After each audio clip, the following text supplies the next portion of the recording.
internet with people of the world watching internet videos that have to do with cars. Welcome to this, my 1990 Honda CRX SI restoration series, which as you can see, I'm nearly getting to the point of painting it. If you've ever had a car repainted before or knew someone that has, and it came back not looking right, but you couldn't figure out what it was, just something was like, yeah, that's been messed with. I don't know what is wrong, but it just doesn't look correct. Body lines, like you have right here above the wheel arch, are one of those things that would cause you to feel like that. The edges of panels are the easiest to accidentally burn through when sanding. So even though they are going to get sanded, it helps a lot to just cover those up during the initial blocking phase so you don't accidentally sand them too short. I think something like that should protect my edges for now. When it comes to shaping your high build primer, there are various different methods of sanding and different blocks you can utilize. The downside with this block is that it's super hard and stiff, which doesn't really work well on a very contoured area. Stiff but smaller isn't the answer. This adjustable suction block works great if the contour always stays the same, but that doesn't work on this fender. I feel like that's better. This is drastically thinner, and I can get it to match the compound of the curve that I'm working in a small, tight area. Ideally, whenever possible, I try to utilize the sanding blocks that have the vacuum attachment built into them to reduce the amount of dust that's getting kicked up into the shop so it doesn't make a mess on everything. Considering this is carbon fiber and I didn't do any body work to it, this blocked out way better than I was expecting. What I'm really nervous about though is what this body line is gonna look like. I did way below, so it should be fine for now. The whole purpose of the high build primer is not just to give a foundation for mechanical adhesion for the paint to bond to, but also to give you a little bit of leeway for body working to crispen up any lines that you may have or work out super minute imperfections. I might be overthinking it because the natural carbon body line actually looks pretty dialed in. Now, as some of you could probably imagine, this is definitely not something that you should be trying to accomplish if you perhaps drank half a pot of coffee that morning. If the tape placement isn't 100% accurate or you're a little too aggressive along the body lines, you're gonna end up making things look a lot worse than if you're just attack the entire panel with a DA and an interface pad, which is not a bad idea, especially if it's just a scuff and shoot respray. But when it's doing a restoration type paint job like this one, I feel it helps a lot to just crispen things up a bit. Well, the door didn't block out perfect. I got 3 coats of high build on here. I probably could have kept going, but I didn't want to press my luck. All things considered though, it actually blocked out pretty good. I know someone's gonna be screaming at the screen right now saying that'll block out, and you might be right. I should use my paint depth gauge. I just don't want to cut it close and burn through. Let's see. I got 0.3 millimeter. I got 0.4 in the middle. What about on the side right here? 0.3, 0.3. Well, let's see an area that I have not sanded yet. Oh, so I'm not taking off at all, like really anything. Now this is a pretty cheap sensor. These can get upwards of $1,000+ for high-end ones. This one was like 20 bucks. But if I press this down here, it'll go from millimeter to mil. Mil is typically how you measure the thickness of automotive paint. So yeah, this right here, I do not have any confidence this is gonna block out nice. If you watched the previous videos, you know I had to repair damage on this body line right here, and I can see I have a slight high spot, and I don't have confidence. I don't feel good about this. Rather than do it panel by panel on the side of the car, I'm gonna do side of car by side of car, if that makes sense. I might have made it look easy on video, but it took me over 20 minutes just to tape that wheel arch body line. All right, here goes.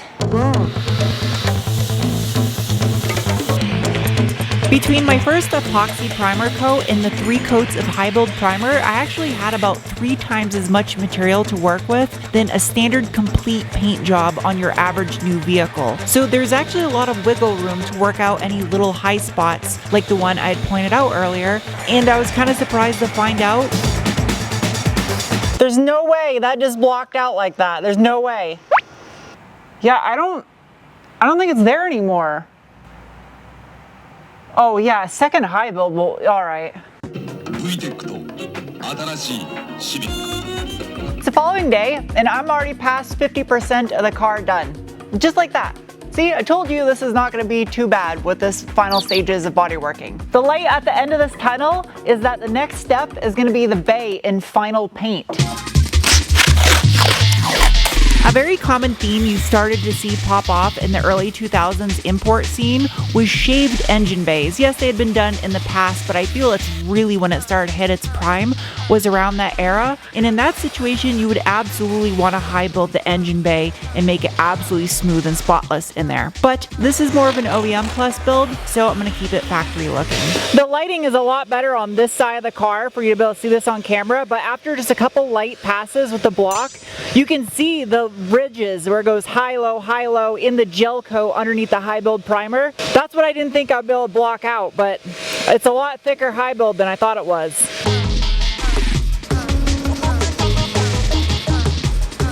I'm not really talking much because I'm just trying to make progress. I just want to get through this. And this is how I turn 12 hours of work into 3 minutes of video footage.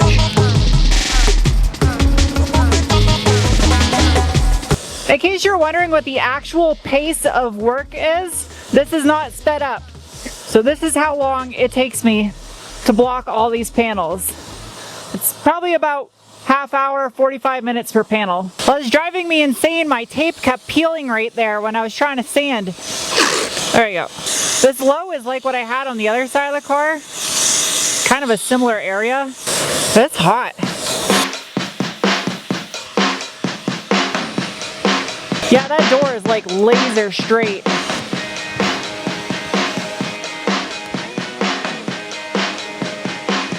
Going more aggressive on that driver's side door tells me that I'm safe to finish blocking out the passenger side low spot right there because it's just thicker than I anticipated.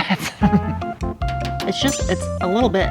It's just a little bit. I don't need to guide code it because I can still see and it's no different than what I was just doing. As you would imagine, this car, when it was brand new, did have some imperfections in the sheet metal, mostly from the stamping process, the way some of these panels were made. So nothing was absolutely flawlessly flat. Dude, that is so straight. Like, all right, good. Again, I won't really know until this has the black high build on it. But this is not a show car, and it's already kind of, I feel like this might be exceeding OEM at this point. If I wasn't making a video out of this, I'd probably be doing a little bit slightly different order of events, but I'm trying to make it interesting for you, so. Whoa, that's really cold. I'm gonna be cutting glass over here instead of paint. As long as this is within 0.5 millimeter, then I think it's safe. I say that's pretty good right there. I'm gonna be very gentle anyway. It looks a little wavy around the gas door, and I think that's factory. That's just from the metal getting stamped right there.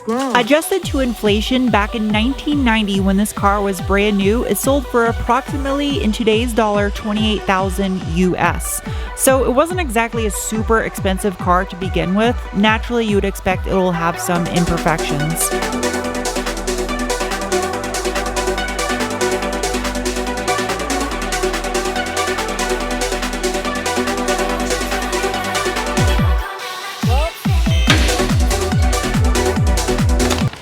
You. Oh, this is gonna make me nervous. Half of this area is under a side skirt, so I just gotta, it'd be a lot easier if it wasn't on a lift. I think this is better at eye height though. So a little less than ideal, have my face 2 inches away from it, but. As awkward as this position is, I will say it's definitely a lot better than laying on the ground to do the lower portion of the doors. 10707. Wow, I'm pretty good at putting tape on. Let's see, from here to here, 183. All right, and since this is the area that had the most damage that I had to bodywork, best thing I can do is just kind of set this. Yeah, I just gotta get that initial shape. I think I might just leave that. It's not doing too much. It's the following day. Now that I got the meat done, it's time to knock out the potatoes. A couple videos ago in the comments, someone had asked whatever happened to my MR2, and I just want to let you know it's right here. It's been tucked away in the corner the whole time. I need to see. Yeah, that's what I'm looking for. Oh yeah, that's actually good. That's good. So it curves in just good. Oh, I just suck at life, don't I? Okay. This little sausage block's probably one of my favorites. It's the secret. It's all in the wrists. Now this is kind of hard because it's got a contour in the middle. So, your guess is as good as mine. I don't have adequate blocks for some of these, but I can try my best. Give me a little squishy guy. This one's real soft. Careful, Link. Careful, Link. Okay. This area down here is completely hidden. So this isn't going to be perfect. I'm just trying to, I don't know, if I can make it look like it's never had body work, then cool. Which is code for make it look perfect. These are the missing pieces I was trying to find that are going to tell the story of that rear body panel area if I body worked it correctly. What the hell? Oh, those go on the front fender. I'm just dumb. Disregard, this is the piece. When I was body working this, I didn't realize that the piece was that small. I thought the piece went down to there. Oh yeah, I'm probably screwed. I am stupid. Thanks for asking. I think you can already see how soup sandwiched this is. I screwed up. I thought that was all covered. I don't know, man. And that is why I did 3 coats of high build primer for situations like this that I might be able to just dial out in the high build. So taking into consideration the fact that this is gonna get one more high build, well, let's just stick with tape. Put some liquid. So watch the body line right about here. I don't know. I think it's got a little, it's kind of hard to tell. But I think that's just enough that I can round that in my second high build. I feel like it's just right there in the curve of the body line. Because you also got to take in consideration this corner naturally flares out a little bit. It's not perfectly flat across, and it's got a little bit of a valley in the middle and it curves this way.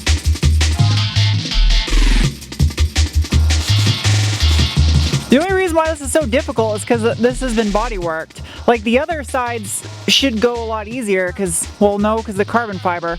This whole car is a headache. Making these YouTube videos is all about providing you, the viewer, with value for your time. And if there's any value I hope you can achieve out of spending your time watching this video, I'm gonna change out the tape. Is that you decide you never want to paint and bodywork a vehicle yourself ever, because it's a miserable experience while you're doing it, and it's only satisfying the very last moments when you're finally finishing up the paint and getting to look at it the first time in the sunlight. It's got a little bit of ripple right there. Just a little low. Because I took this entire car down to bare metal, this is seriously worth its weight in gold right now because I can accurately see what I'm doing with the depth of the primer, considering there's not really a lot of body filler in areas and I know where all the body filler was. I'm gonna switch this over to mill. I know I said I'd leave this area alone, but I try to dial it in a little bit closer. You can see I'm down to 8 mil, 5 mil? Oh, 8 mil, 13, 15. So right here, I actually had to put a little bit of filler. You can see it's 28 mil, 7. I could probably go down to 3. It's already after 4 o'clock in the afternoon. I just spent an entire day on those areas, but I'm Pareto principling it. I'm doing 80% of the difficult work. That gives me 20% of the end result. Let's just hope that I'm better at bodywork than I am math, or whatever the Pareto principle belongs to. Anyway, these areas that are covered up with the rub strip molding are only 60% covered up all of the time. Sex Panther. So while it may seem like it's not that important, it is important because everything is important. Otherwise, it's not worth doing it whatsoever. What the hell? This is gonna be hard. And it is supposed to flare. All right. So this is not supposed to be just perfectly flat. That actually, it's not as wonky as I thought it would be. That's actually coming out pretty flat. The only part you see is down below, so I should just focus on that. All right. Oh, look at that. It does have a body line. Look at it, it does. Unlike all the sheet metal parts of the car, which I did body work on prior to the high build primer, these carbon fiber panels are just straight out of the box with the high build on them. So this is really the initial shaping and was a little bit more difficult.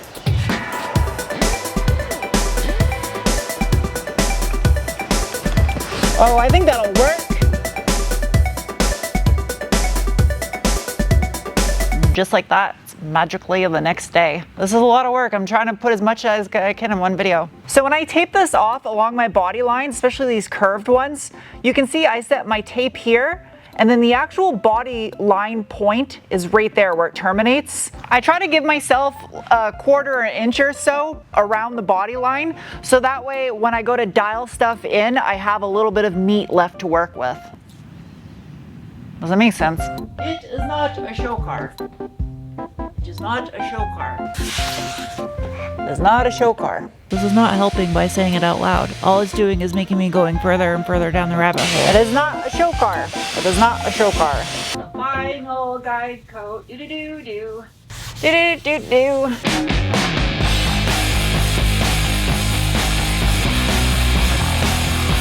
What I learned from the upper part of the carbon fiber is that I sometimes overthink things, and that blocked out nice. So I just gotta trust that the fine people that made this know what they're doing. If only carbon fiber were that simple. Even though this is from a reputable carbon fiber manufacturer that has been doing this for decades, it's just the nature of the beast with carbon panels. They do require some final fit, finish, and adjustments to make them fit perfectly. A little something around the corner. Can't use my paint depth gauge on carbon fiber.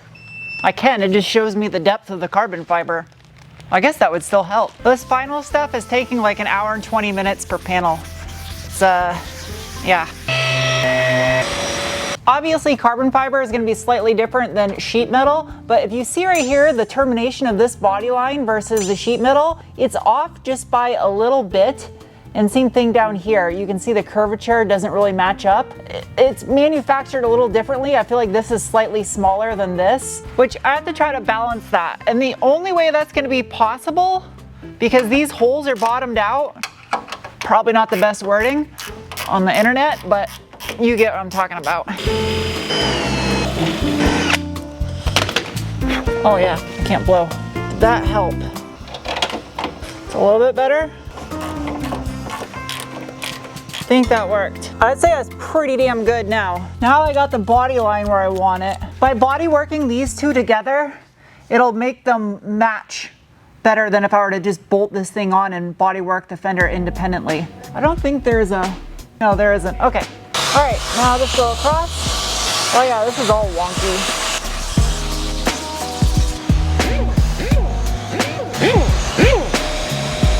That's pretty damn good. I'm gonna say I'm gonna leave that alone.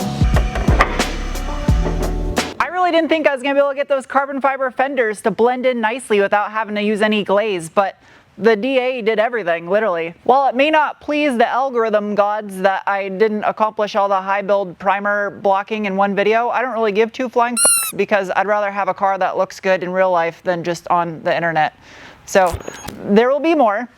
The next video I film is gonna be on the Celica because I have the parts here, and I have to get this car done because it's springtime and I gotta give it to my dad. So I hate to bounce around, but that's a gift and that's for myself, so I am not top priority. And yeah, thank you guys for watching. I'll see you soon with another video.